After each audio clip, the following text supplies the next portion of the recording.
पहला चीज है नाम का सुमन करना, दूसरा चीज है कि अंदर में अपने ध्यान को एकाग्र करना, और तीसरी चीज है शब्द धुन को सुनना। ये चीजें अलग अलग दिखाई, अलग अलग प्रतीत होती हैं। जब इनके बारे में बताया जाता है तो कहते हैं सुमन अलग है, ध्यान अलग है, भजन अलग है, लेकिन ये एक ही चीज के रूप है। ये मैं बता दूं, जैसे लड़की है बाप के घर में होती है तो बेटी होती है, जब ससुराल चली जाती है तो उसको बहू कहते हैं, जब बच्चे हो जाते हैं तो उसको माँ कहते हैं, जब और नातेदार बढ़ जाते हैं तो उसको भुआ कहता है, कोई दादी कहता है, कोई ताई कहता है, कोई कुछ। वो नाते और तो एक ही है लेकिन नाते उसके अनेक हो गए। सुमन किस चीज का करना है? प्रभु के नाम का करना है।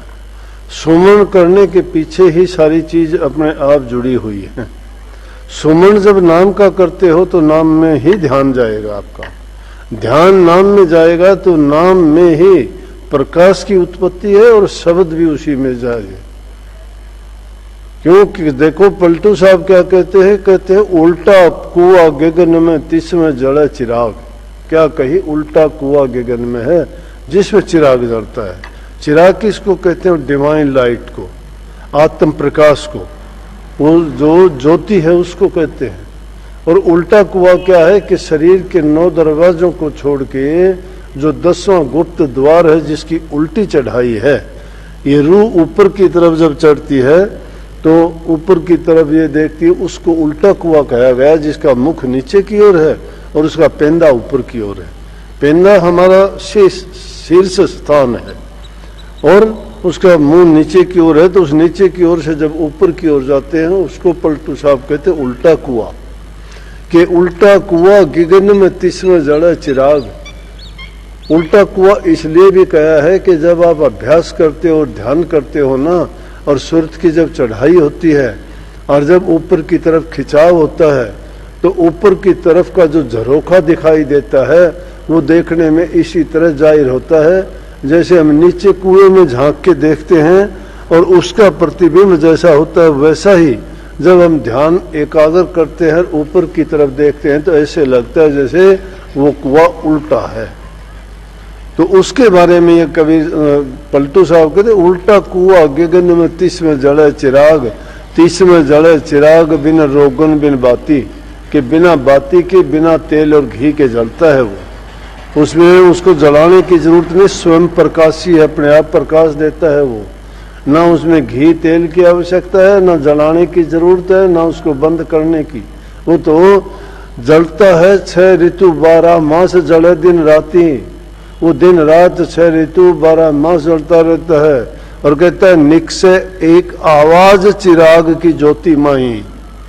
एक आवाज उस चिराग की ज्योति में से प्रकट होती है। कहता है गुरुमुख सुनता और कोई सुनता नहीं, पलटू जो कोई सुने तिसके ऊंचे भाग। उल्टा कुआ गगन में तिस में जड़े चिराग। वो जिसके ऊंचे भाग हैं, ऊंचे भाग किसके होंगे?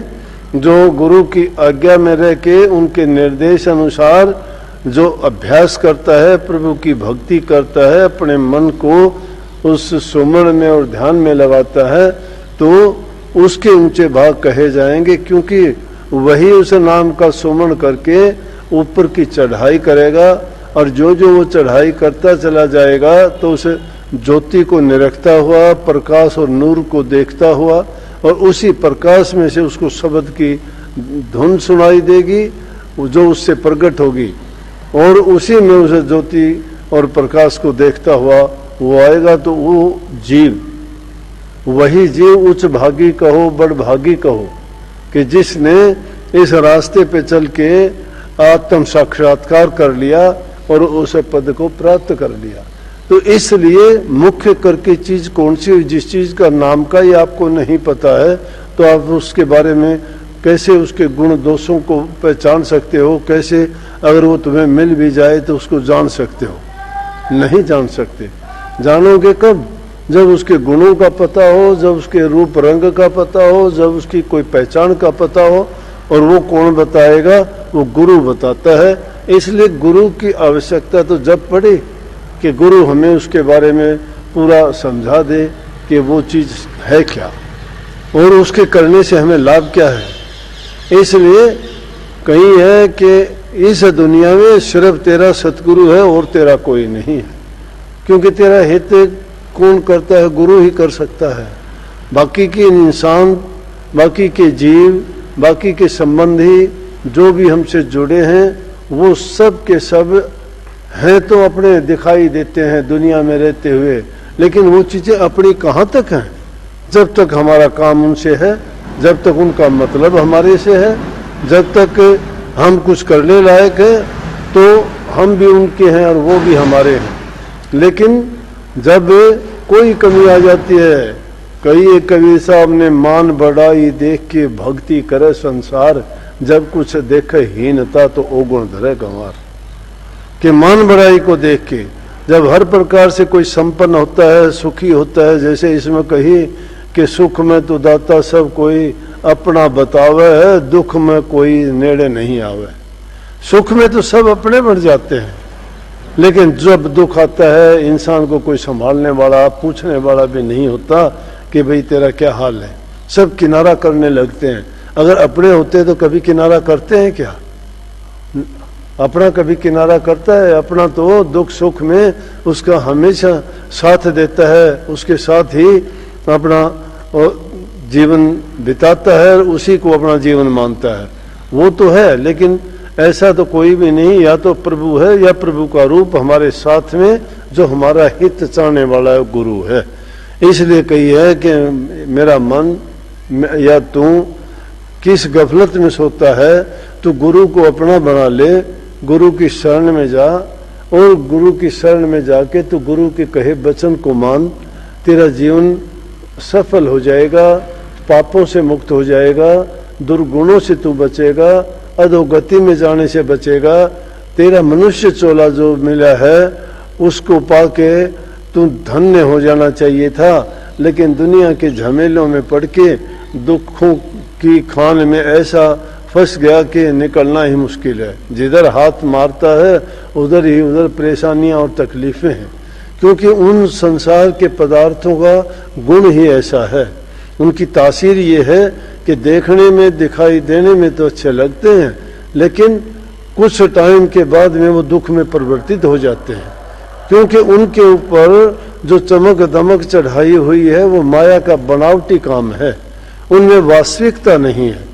वास्तविकता तो जो चीज है वो जिस प्रकार से कोई बहुत कीमती चीज अगर किसी जोरी के पास होगी, वो उसको आम बार दिखाने के लिए नहीं, बल्कि वो तो बंद तजूरी में रखता है और उसमें भी ताला रखता है, ताले के आगे भी पहरेदार रखता है। इसीलिए वो जो कीमती चीज हमारे अंदर में छिपी हुई है उसके आगे तो 3 ताले लगे हुए हैं। पहला देह का है, दूसरा मन का है, और तीसरा जो है रूह का भी है। उससे ऊपर जो चौथा पद है उसमें जब पहुंचते हैं वहां वो खजाना दबा हुआ और छुपा हुआ है, लेकिन उसका भेद सतगुरु से मिला करता है।